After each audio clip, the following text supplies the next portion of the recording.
The small house at the edge of the town of Serenity was a testament to a hard-won peace. It was a simple, sturdy adobe structure, its walls the color of the earth, its porch adorned not with gun racks, but with pots of resilient red geraniums. From its windows, one could see the vast, empty sweep of the Arizona desert, a landscape of breathtaking beauty and profound, soul-crushing loneliness. For Laura, the house was not lonely. It was a sanctuary. She moved through the small, clean rooms with a quiet, contented grace, the soft melody she was humming a counterpoint to the lonely cry of the wind outside. It had been 6 long months since her husband, a man known to the world as Cain, had ridden out on his last job. 6 months of waiting, of worrying, of praying to a God she wasn't sure was listening.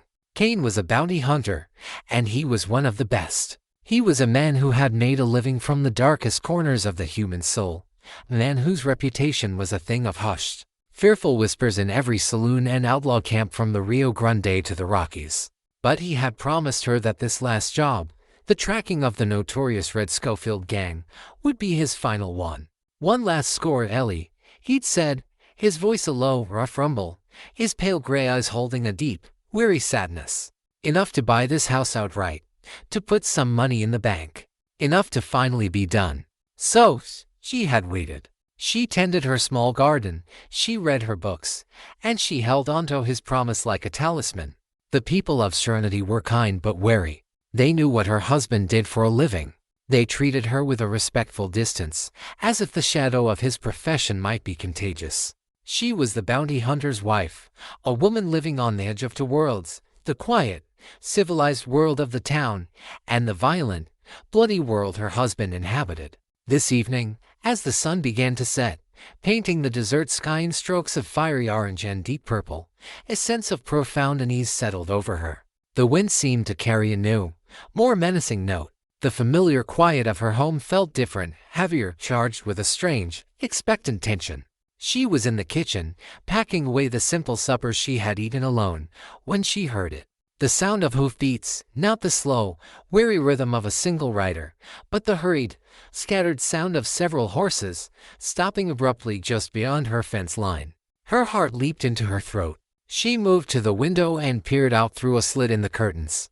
3 men were dismounting, their figures dark and indistinct in the deepening twilight. They were not from the town. They moved with a furtive, nervous energy, their eyes darting towards the house, then back towards the road. A cold, familiar dread washed over her. She was a woman alone, a mile from the nearest neighbor. A perfect target. She backed away from the window, her mind racing. She was not a helpless creature. Cain had taught her how to use the small, pearl-handled revolver he insisted she keep in a drawer by their bed. She had practiced, her hands trembling at first, until she could load it and fire it with a steady, if reluctant, competence. She ran to the bedroom, her bare feet making no sound on the cool wooden floorboards. She pulled the drawer open, her fingers closing around the cold, reassuring weight of the pistol. She checked the load, just as he had taught her. 5 shots. The front door splintered. The sound was a deafening, violent crack that shattered the quiet of her home. She heard the heavy, booted footsteps of men in her parlor, the coarse, triumphant laughter. "Nice little place," a gravelly voice said. "Looks like nobody's home. The lady of the house is expecting us, I reckon," another voice, younger and more nervous, replied. Laura flattened herself against the bedroom wall, her heart hammering against her ribs, the pistol held in a 2-handed, white-knuckled grip.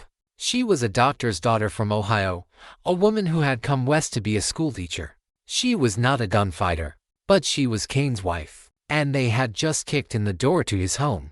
The bedroom door was thrown open, and a man stood silhouetted against the lamplight from the parlor. He was a hulking brute of a man, with a vacant, cruel face. He saw her, and his face split into a slow, ugly grin.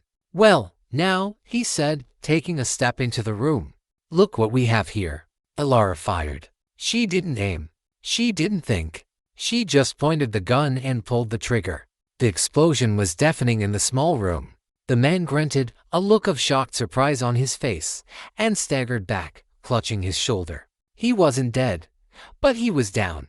The other 2 men, their faces masks of enraged surprise, now charged the doorway. Ilara fired again, the shot going wild, smashing a ceramic pitcher on her dresser.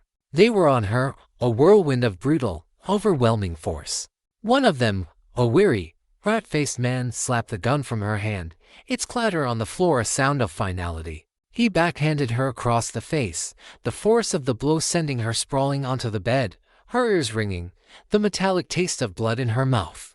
The third man, the one with the nervous voice, stood back, his eyes wide.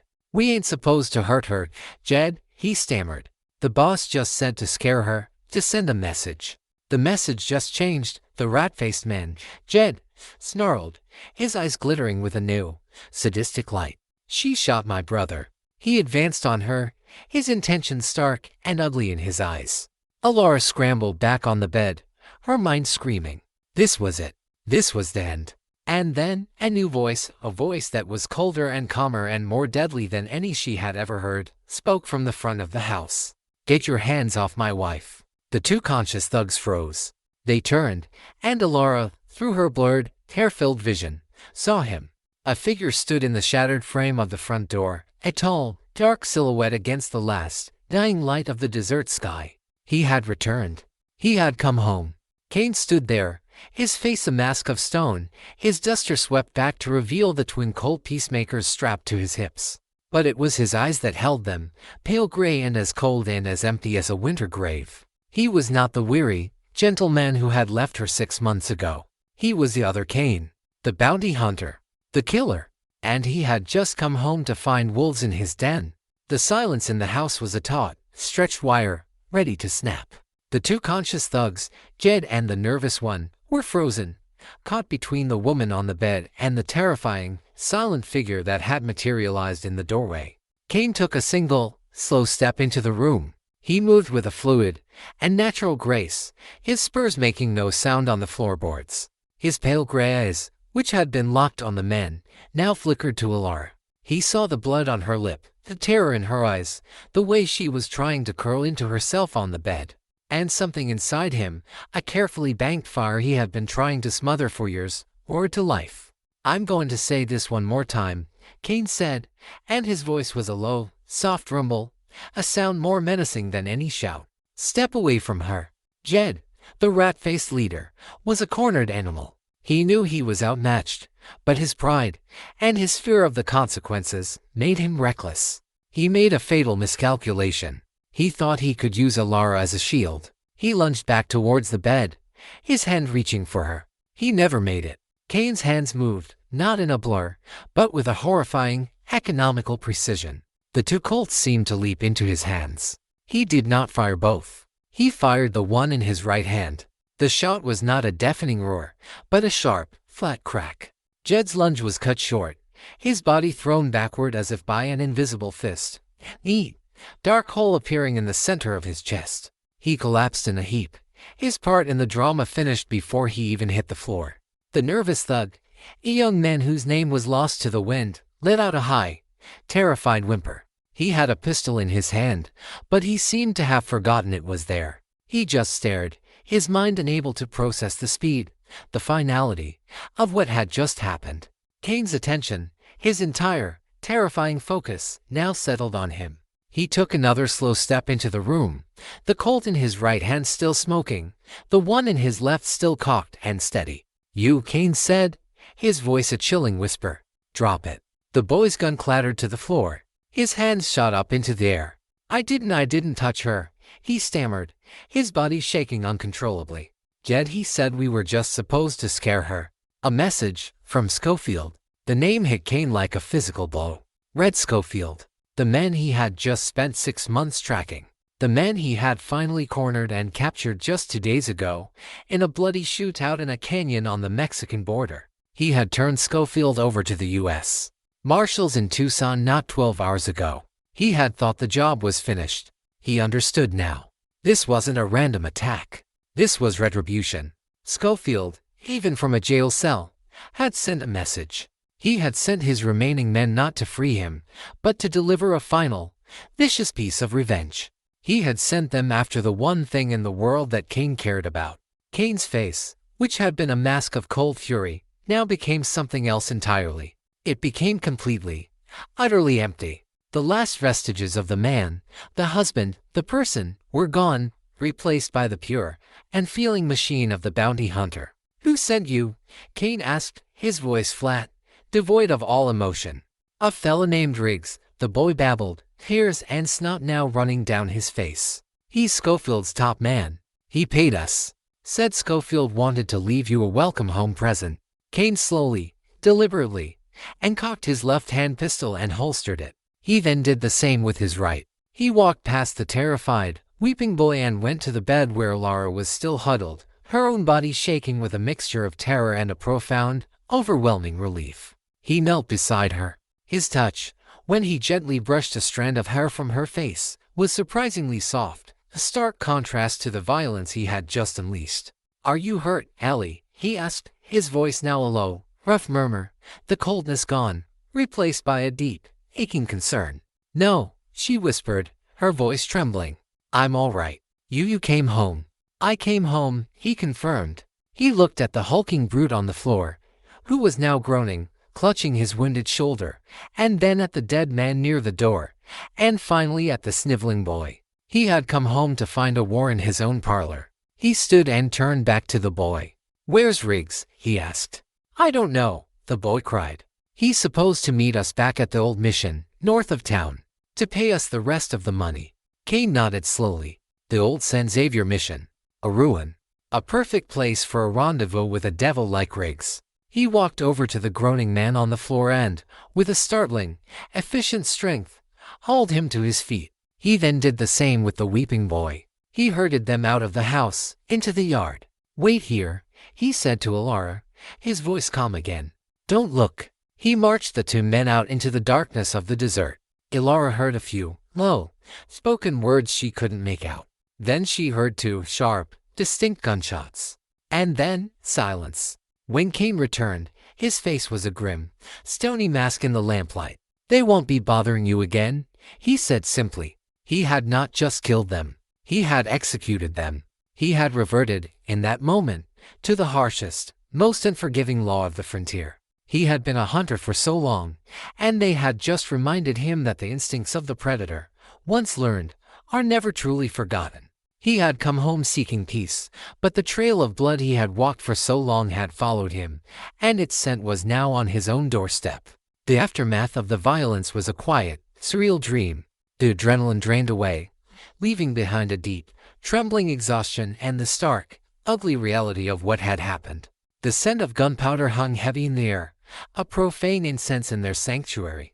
The shattered front door was a gaping wound, letting in the cold night air and the vast, indifferent silence of the desert. Kane moved with a quiet, methodical purpose. He was no longer the terrifying, avenging angel. He was a man cleaning up a mess. He dragged the body of Jed, the rat-faced leader, out of the house and into the darkness, his movements efficient and grim. He returned with a hammer and some loose boards and began the rough, practical work of nailing the shattered door shut, each hammer blow a sharp, percussive punctuation mark in the heavy silence. Ilara watched him, her mind a numb, buzzing hive. She felt strangely detached, as if she were observing a scene from a play. She touched the tender, swelling bruise on her cheek, the physical evidence that this nightmare was real. She had shot a man. She had seen two others die. And the man she loved, the man who had promised her a quiet life, had just executed two men in their yard without a flicker of hesitation. When Kane was finished with the door, he came to her. He didn't speak. He gently took her hand and led her to the kitchen, the one room that had been largely untouched by the violence. He sat her down at the small wooden table where she had eaten her supper alone what felt like a lifetime ago. He moved around the familiar space with a quiet, practiced ease, lighting a new lamp, stoking the embers in the wood stove. He was a ghost in his own home, a man who had been gone for so long that his presence was both a profound comfort and a strange intrusion. He poured two glasses of whiskey from a bottle he kept for medicinal purposes. He pushed one towards her. "Drink," he said, his voice a low, gentle command. She took a sip. The fiery liquid was a shock to her system, but it cut through the numb fog in her mind, bringing a sharp, painful clarity. "I'm sorry, Ellie," he said, his voice a rough, pained whisper. He was staring into his own glass, not looking at her. "I brought this on you. I brought my world into yours. You came home, Cain, she replied, her voice soft but steady. That's all that matters. I came home and brought hell with me, he countered, bitter, self-loathing edge to his voice. They sat in silence for a long time, the only sounds the hiss of the lamp and the lonely cry of the wind outside. The ghost of what had happened was at the table with them, a third and welcome guest. Schofield is in federal custody, Cain said finally, as if needing to explain, to make sense of the senseless. I turned him over to the marshals in Tucson. I thought it was finished. But Riggs is his shadow, his loyal dog. He must have had this planned all along. A final, parting shot. What will you do? She asked, though she already knew the answer. She could see it in the hard set of his jaw, in the cold, distant light that had returned to his pale gray eyes. I will finish it, he said, his voice flat. For good this time. I will go to the old mission. I will find this man, Riggs. And I will make sure he never sends another message. He was leaving again. He had been home for less than an hour, and he was already leaving. The thought was a sharp, physical pain in her chest. Let the law handle it, Cain, she pleaded, her voice barely a whisper. You're done with that life. You promised. He finally looked at her, and in his eyes she saw profound, weary sadness, the look of a man trapped in a fate he could not escape. The law is a day's ride away, Ellie, he said. Riggs will be gone by then. And he knows where we live. He knows about you. Do you think he will just forget? This isn't about a bounty anymore. This isn't about the law. This is about us. About protecting this house. About protecting you. I can't let them have that fear over you. I won't. He was right. And she knew it. The serpent had been let into their garden. You couldn't just pretend it wasn't there. You had to hunt it. You had to kill it. He stood and went to the bedroom. He returned with his gun belt, which he had taken off the moment he'd stepped into the house, a hopeful, premature gesture. He strapped it on, the familiar weight settling on his hips. He then went to a large, locked chest in the corner of the parlor. He opened it, and Elora saw, for the first time, the full arsenal of his former life. There were rifles, shotguns, and boxes of ammunition of every caliber. But he was looking for one thing. He pulled out a long, heavy, and brutally efficient-looking weapon.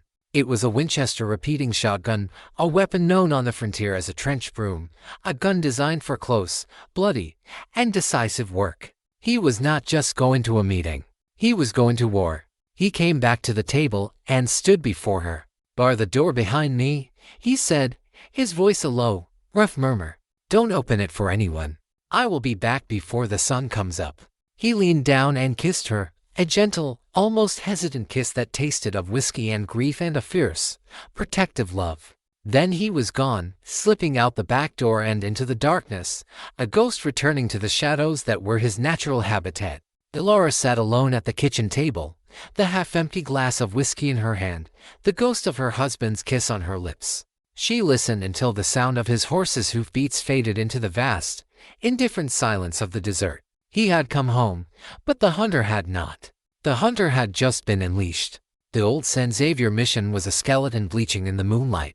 Its adobe walls were crumbling, its bell tower was a silent, gaping mouth, and the desert had begun the slow, patient work of reclaiming it, the sand piling up against its foundations, the mesquite, and the Palo Verde growing in its collapsed nave. It was a place of ghosts, a monument to a faith that had long since departed, which made it the perfect place for a rendezvous of faithless men.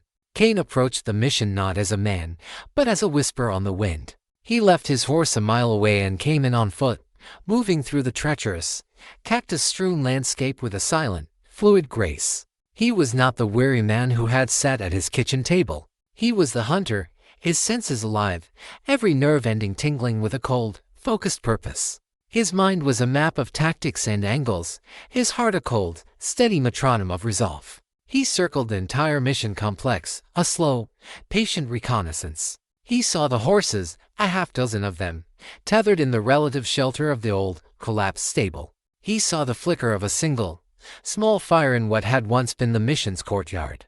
And he saw the men. There were 4 of them.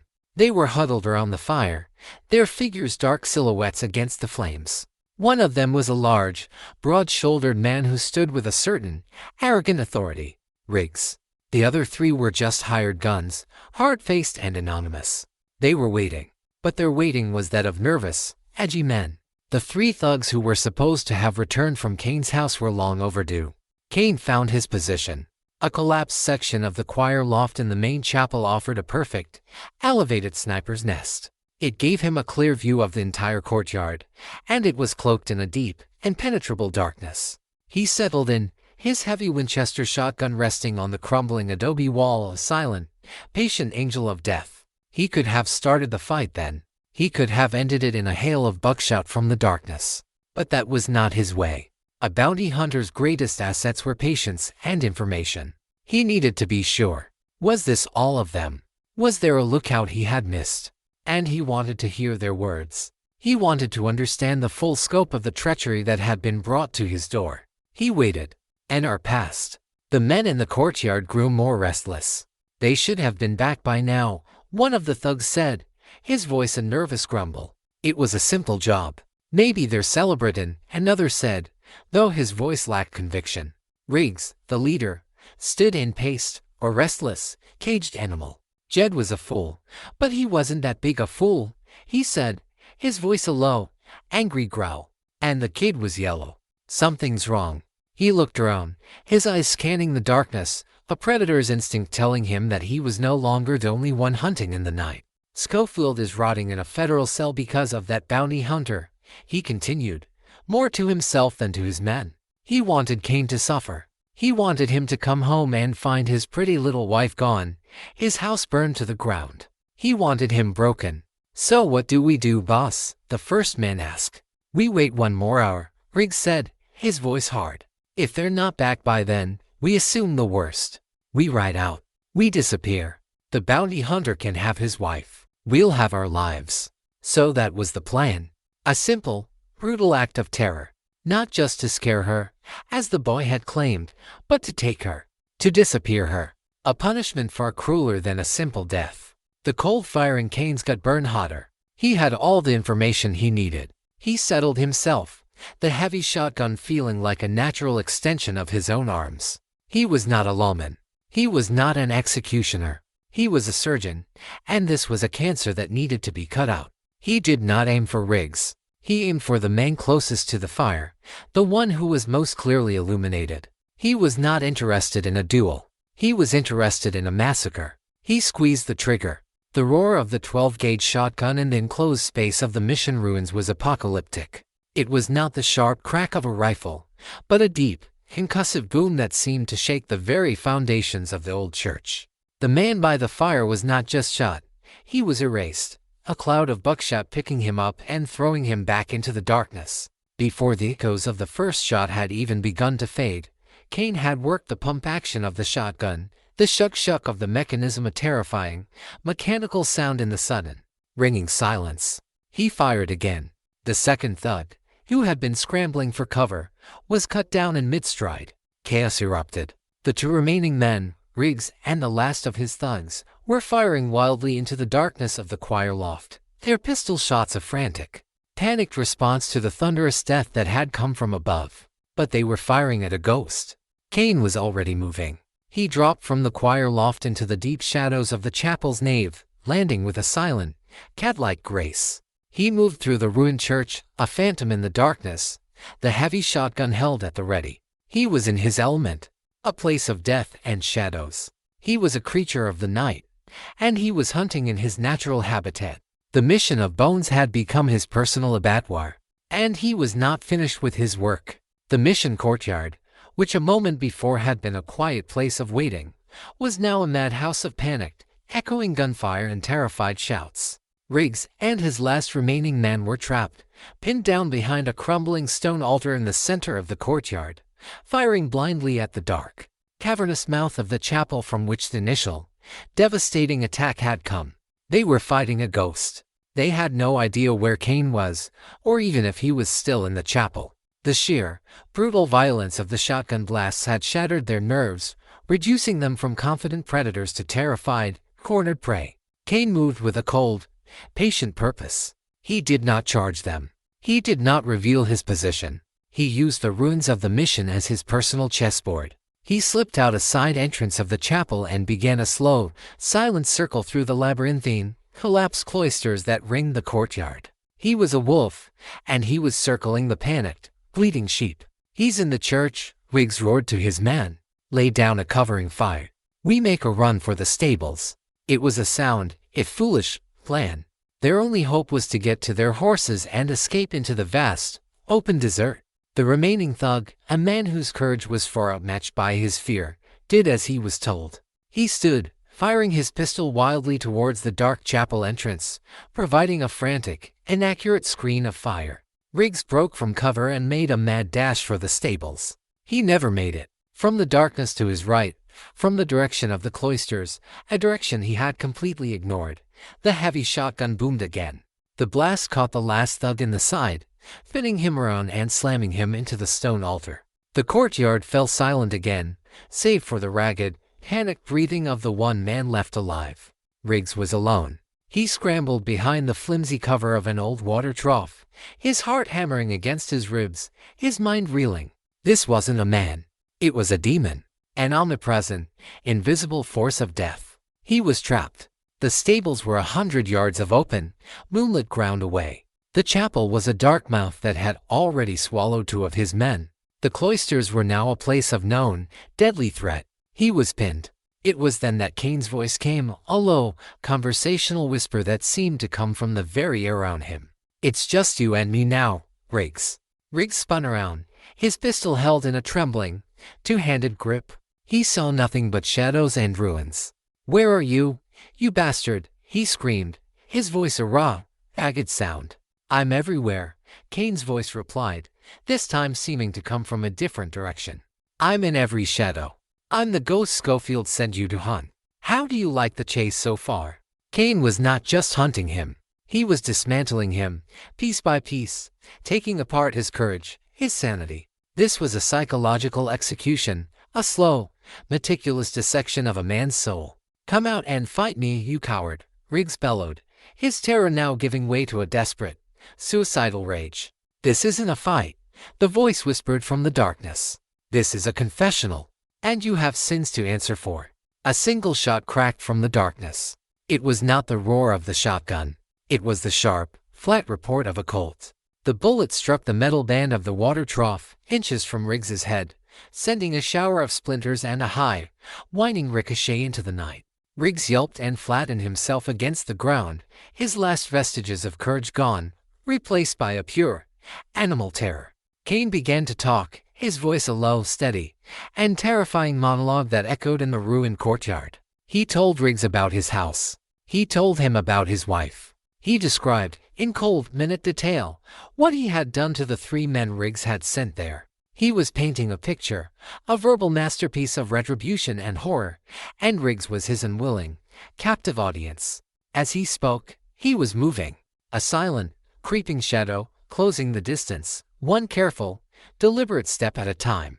Riggs could not see him. He could only hear him, the voice a constant, damning presence that was getting closer, ever closer. The man's mind, already stretched to the breaking point, finally snapped. He jumped to his feet, his face a mask of insane terror. "Show yourself," he screamed, firing his pistol wildly into the shadows, the muzzle flashes a brief, strobing illumination of his own, solitary madness. He was a perfect target. Kane stepped out from behind a crumbling pillar not 20 feet away. He did not raise his shotgun. He held his Colt, its long barrel steady, its aim true. Riggs saw him, a calm, dark specter in the moonlight. He tried to bring his own gun to bear, but he was too slow, his movements clumsy with panic. Kane fired once. The shot was not a thing of rage. It was a thing of cold, surgical precision. The bullet struck Riggs in the kneecap. The man screamed, a high, thin sound of pure agony, and collapsed, his leg a useless, shattered ruin. Kane walked to him and stood over him. He looked down at the man who had been the instrument of Schofield's hate, the man who had brought this war to his home. Riggs stared up at him, his face a mess of tears and dirt and pain. "Why?" Riggs gasped. "Why not just kill me?" "Because death is a mercy," Kane said, his voice a cold, flat whisper. "And you, Mr. Riggs, have not earned it." He calmly reloaded the spent chamber in his Colt, then holstered it. He turned and walked away, leaving Riggs a crippled, weeping wreck in the dust of the mission courtyard. The confession was over. The penance was just beginning. Cain returned to the small adobe house at the edge of Serenity just as the first, pale, gray light of dawn was beginning to bleed into the eastern sky. He moved with a bone-deep weariness, the adrenaline of the hunt having drained away, leaving behind the cold, heavy weight of what he had done. He was a man who had just waded through hell, and the smell of sulfur and damnation still clung to him. The makeshift barricade on the front door was gone. Alara met him on the porch, a shawl wrapped around her shoulders against the pre-dawn chill. She had not slept. She had waited, listening to the silence, her vigil a testament of faith and a testament of fear. She saw the new, deeper exhaustion in his eyes, the subtle tremor in his hands. She did not ask him what had happened. She didn't need to. The story was written in the hard, grim lines of his face. She simply took his hand and led him inside. The house was clean. The broken pitcher had been swept up, the blood scrubbed from the floorboards. The scent of gunpowder had been replaced by the comforting aroma of brewing coffee. She had reclaimed her sanctuary, had imposed her own quiet, civilized order on the chaos he had left behind. She set him down at the kitchen table, just as he had done for her what felt like a lifetime ago. She poured him a cup of coffee, her movements calm and steady. She was no longer the frightened, trembling woman he had come home to. She was his anchor, his bedrock. "It's finished," he said, his voice a rough, tired rasp. He wrapped his hands around the warm mug, as if to ward off an internal chill. "Riggs and his men, they won't be a problem anymore." He told her what had happened at the mission, his voice a low, flat monotone, recounting the events with a cold, detached precision. He spoke of the ambush, the psychological warfare, of the final, crippling shot. He spared her no detail. He needed her to know, to understand the man she was married to, the ghost that lived inside the husband she loved. When he finished, a deep, profound silence filled the small kitchen. The sun was rising now, its golden light streaming through the window, illuminating the dust motes dancing in the air. "You left him alive," she said, her voice a soft, wondering murmur. "I left him broken," Cain corrected her. "There are fates worse than a quick death. A man like Riggs, a man whose life is built on fear and intimidation, to be a helpless cripple, to be an object of pity, that is a prison he will never escape."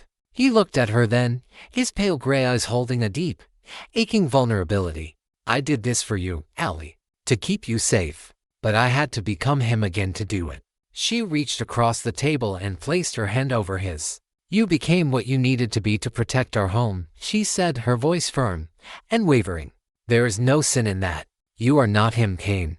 You are the man who came back." But the ghost of the bounty hunter was not so easily banished. In the days that followed, a deep, brooding quiet settled over Cain. He worked on the ranch, repairing the fence, tending to the small stock of horses he had bought, his movements restless, his mind 1,000 miles away. He would wake up in the middle of the night, the echoes of the shotgun blasts from the mission still ringing in his ears. He had tried to bury the killer, but the killer had been resurrected, and now he did not know how to put the ghost back in its grave. The town of Serenity, having heard the distant thunder of the gunfight at the mission, was abuzz with rumor and speculation. The sheriff and a posse rode out and found the scene, the dead man, the crippled, weeping form of Riggs, and the clear, unmistakable signs of a one-man war. The legend of the quiet man who lived at the edge of town grew, and the respectful distance the townspeople kept from Alara now extended to him. A new wall of fear and awe that separated them from the community they had so desperately wanted to join. The price of their safety was their isolation. The price of his actions was his own peace of mind. One evening, a week after the fight, Alara found him sitting on the porch, staring out at the vast, empty desert, his face a mask of stone.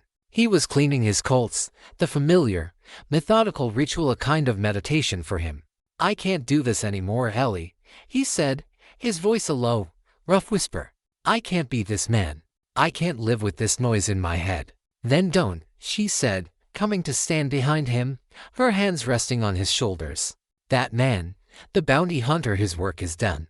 Let him go." "It's not that easy," he said, a bitter, frustrated edge to his voice. "He's a part of me. How do I kill a part of myself?"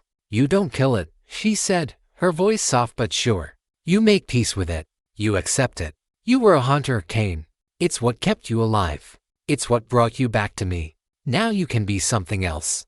You can be a husband, a rancher. You can be the man who builds, not the man who destroys. He was silent for a long time, the only sound the soft, metallic click of his pistol's cylinder as he spun it. He was a man at a crossroads, caught between the violent, bloody trail of his past and the quiet, and certain path of his future. The quiet life he had fought for, the peace he had killed for, now seemed like a distant, unattainable shore. He had won the war, but he was in danger of losing the very thing he had been fighting for himself. The weeks that followed the night at the mission were quiet, and declared war, fought not with guns, but with silence and memory.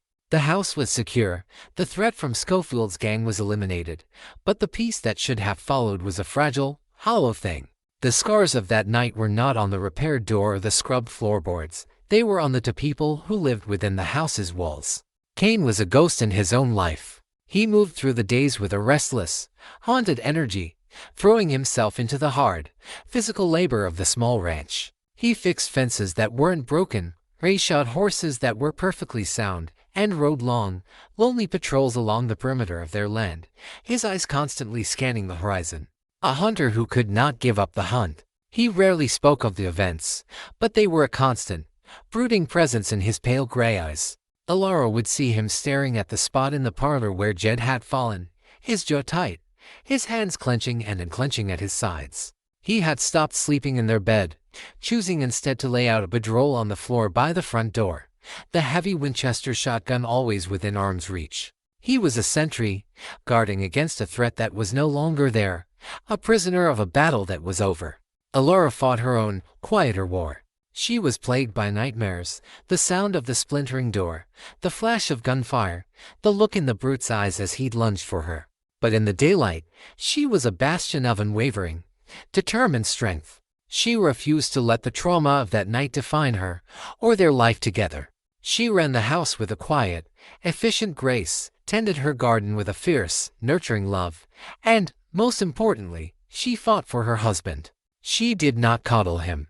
She did not walk on eggshells or on his dark moods. She met his silence with her own steady, loving presence. She would bring him coffee on the porch in the mornings, sit with him in the evenings, reading her books, her quiet companionship a silent testament that she was not afraid of the darkness within him. The town of Serenity was another battleground. The story of the siege at the Cain place had grown into a full-blown legend. The dead men had become a dozen. The crippled Riggs was now a notorious killer in his own right. And Cain was no longer just the bounty hunter, he was the ghost of Serenity, a deadly, mythic figure. The townspeople's fear and awe had created an invisible wall around their small ranch. When Alara went into town for supplies, conversations would stop. People would nod to her, their faces a mixture of respect and a deep, weary apprehension. They were grateful to her husband for dealing with the Schofield problem, but they were also terrified of him. The Cains were no longer just the quiet couple at the edge of town, they were a living, breathing piece of violent frontier folklore. One day, the sheriff from the county seat rode out to see them. He was a practical, world-weary man named Miller. He came with an official report and a proposition. The marshals have confirmed it, he said, sitting at their kitchen table, a cup of Alara's coffee in his hand. The men you dealt with were the last of Schofield's gang. Riggs is on his way to the territorial prison in Yuma. He won't be seeing the light of day for a long, long time. He paused, looking at Cain with a shrewd, appraising eye. The territory owes you a debt of gratitude. He then made his offer. I'm getting old, Cain. This county is growing. It needs a new kind of law. A harder kind. I could use a chief deputy. A man with your experience. The pay is good. The work is steady. It was a chance for Cain to legitimize his skills, to use his violent past for a lawful future. It was a path out of the shadows. Alara held her breath, watching her husband's face. She saw a flicker of something in his eyes, a brief, forgotten spark of the man he used to be, the man who had once worn a badge, a long, long time ago. But the spark died as quickly as it had appeared. Cain slowly shook his head. I appreciate the offer, Sheriff, he said, his voice a low, rough murmur. But I've hung up my guns. I'm a rancher now. After the sheriff left, Alara looked at him, a question in her eyes. "Why?" she asked. "It would be a good life. A respectable life." "It's not my life, Ellie," he said, his gaze distant.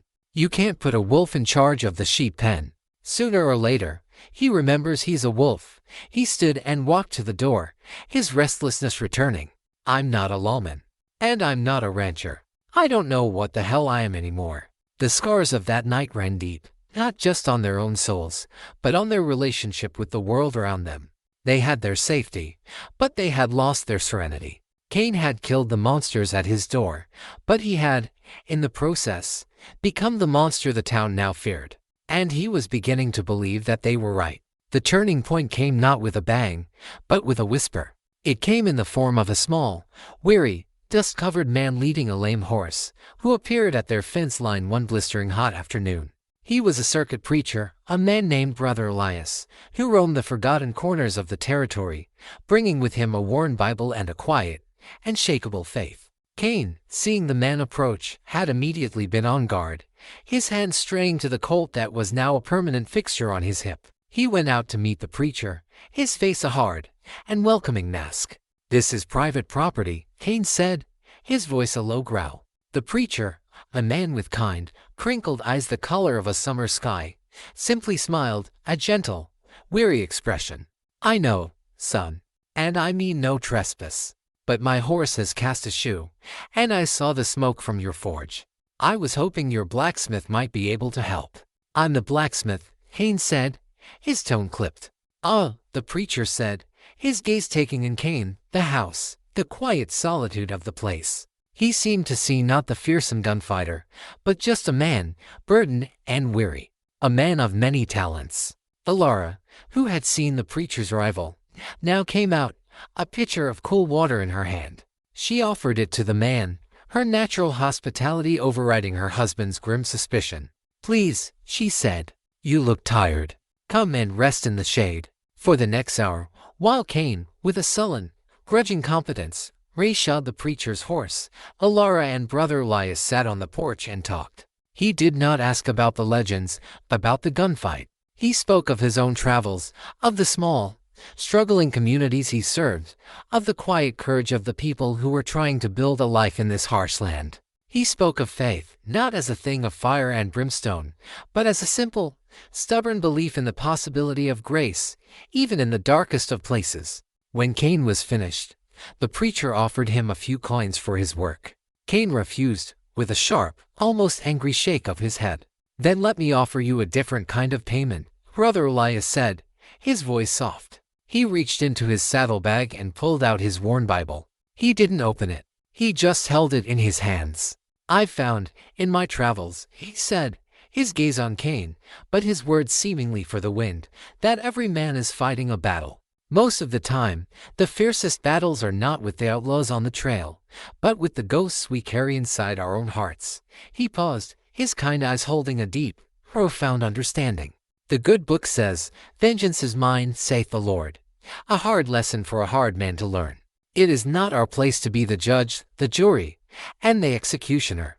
Our place is to find a way to live with the man we see in the mirror each morning, to find a measure of peace, a measure of grace." He then looked at Alara, a warm, genuine smile on his face. "Thank you for the water, my child. You have a good and strong heart. May your home always be a place of sanctuary." He mounted his horse and, with a final, gentle nod, he rode away, a small, solitary figure of faith disappearing back into the vast, indifferent desert. He had not preached. He had not condemned.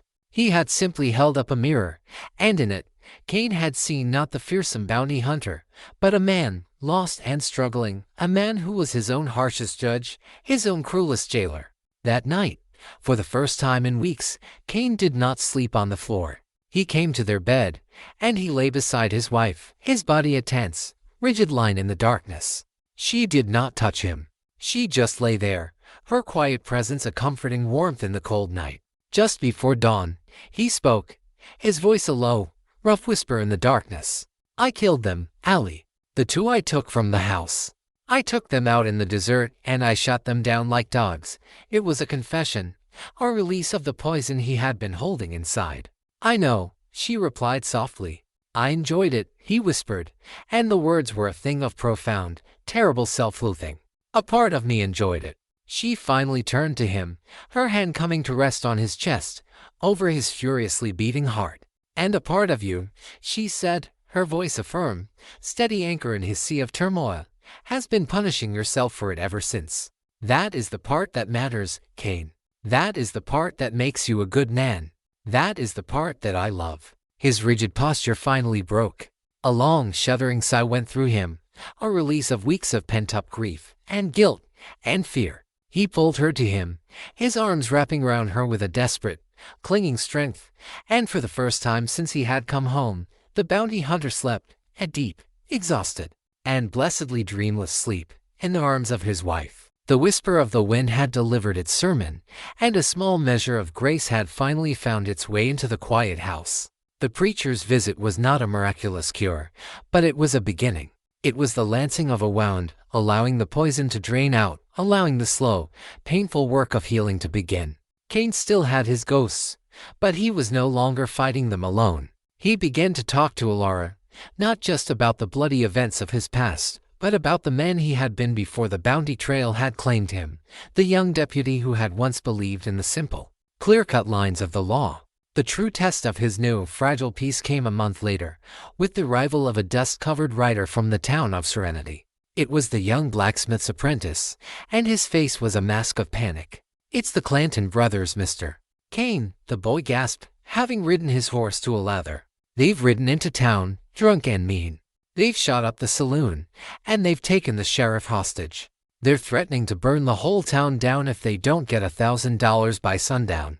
The Clanton brothers were a trio of particularly nasty, small-time thugs who had been terrorizing the small homesteads south of the county. The sheriff, a new, young, and tragically inexperienced man who had replaced Miller, had evidently tried to stand up to them and had failed spectacularly. Cain's first, primal instinct was to reach for his guns.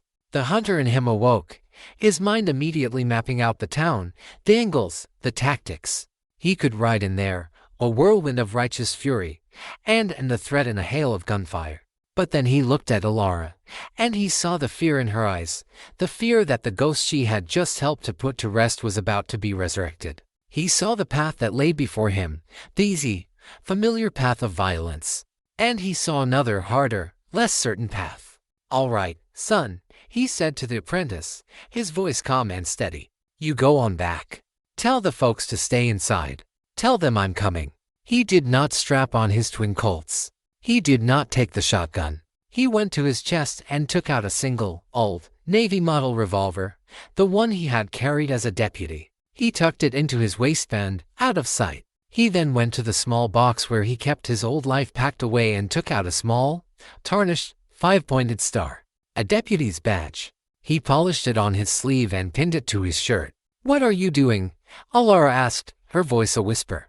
"I'm going to go and have a talk with those boys," he said, a quiet and familiar confidence in his voice. As a lawman, not as a bounty hunter. It was a profound distinction. The bounty hunter was a killer for hire. The lawman was a keeper of the peace. He was choosing not just his methods, but his identity. He rode into Serenity not as a ghost, but as a citizen. The town was a ghost town, its street empty, its doors and windows shuttered. The only sign of life was the sound of drunken, raucous laughter coming from the saloon. He dismounted in front of the saloon and walked in. The three Clanton brothers were there, along with the terrified, gagged sheriff, who was tied to a chair in the corner. The place was a wreck, bottles smashed, furniture overturned. The Clantons, seeing the man with the badge, burst into laughter. "Well, look what we have here," the oldest, a big, bearded brute, bellowed. "Another tin star, come to die."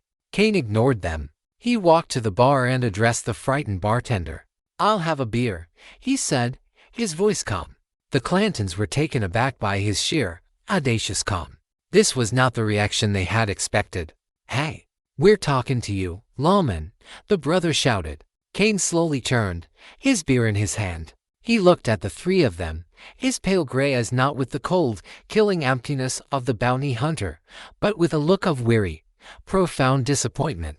"I know who you are, boys," he said, his voice quiet, conversational. I know you've been hitting the homesteaders, stealing what little they have. I know you think you're big, tough men. He took a slow sip of his beer. But you're not. You're just bullies. And you've made a big mistake. You've brought your ugliness into a town that doesn't want it. You've brought it to my town. The eldest Clanton, his face red with whiskey and rage, drew his pistol. That's it. You're dead. Kane didn't reach for his hidden gun. He just stood there. You could shoot me, he said, his voice still that same, infuriatingly calm tone. But then what? You'll have killed 2 lawmen. The territory will send the rangers, maybe even the army. They will hunt you to the ends of the earth. You will spend the rest of your short, miserable lives looking over your shoulders. Or you can put the gun down and tie the sheriff and ride out of here. You can find some other place to be miserable. The choice is yours. He was not fighting them with a gun. He was fighting them with logic, with the inescapable truth of their own pathetic situation. He was giving them a way out that allowed them to keep a sliver of their own pathetic pride.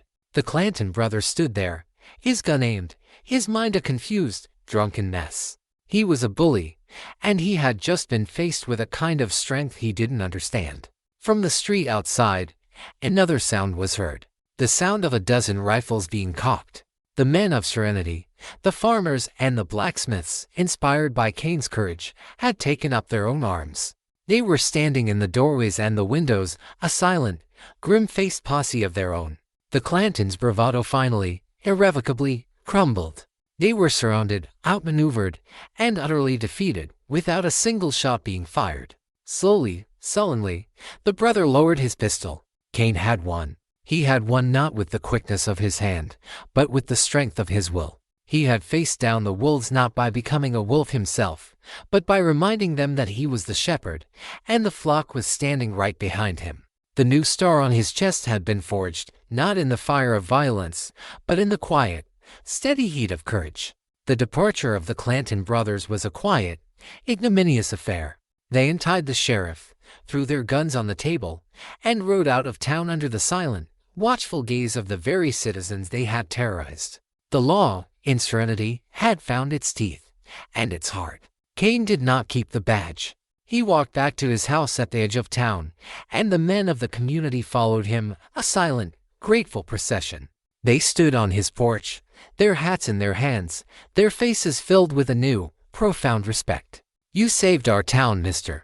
Kane," the blacksmith said, his voice a low, humble rumble. "We all saved our town," Kane corrected him, his gaze moving from man to man. "You just needed a reminder that you could." He unpinned the deputy's star and handed it to the young, still shaken sheriff. "This belongs to you," he said. "Wear it well." From that day on, the invisible wall between the Kanes and the town of Serenity was gone. They were no longer the bounty hunter and his wife. They were Kane and Alara, their neighbors, their friends, their protectors.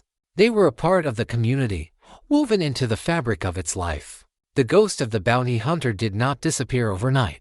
There were still nights when Kane would wake, the echoes of his past a faint, mournful whisper in his mind.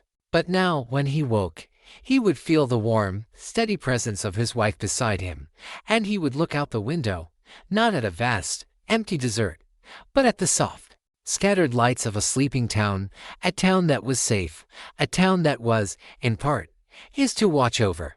And the ghosts would recede. He found a new purpose. He used his skills not to hunt men, but to help them. He became the town's unofficial expert on security, teaching the merchants how to fortify their stores, organizing a town watch, and, most importantly, mentoring the young sheriff. Teaching him how to be the kind of lawman the town truly needed, a man of quiet strength and steady courage.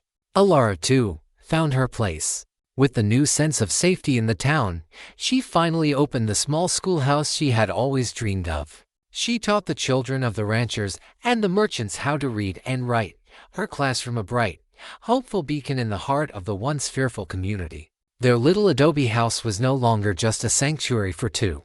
It became a center of the community, a place where people would come for advice, for help, for the simple comfort of a cup of coffee and a quiet conversation on the porch.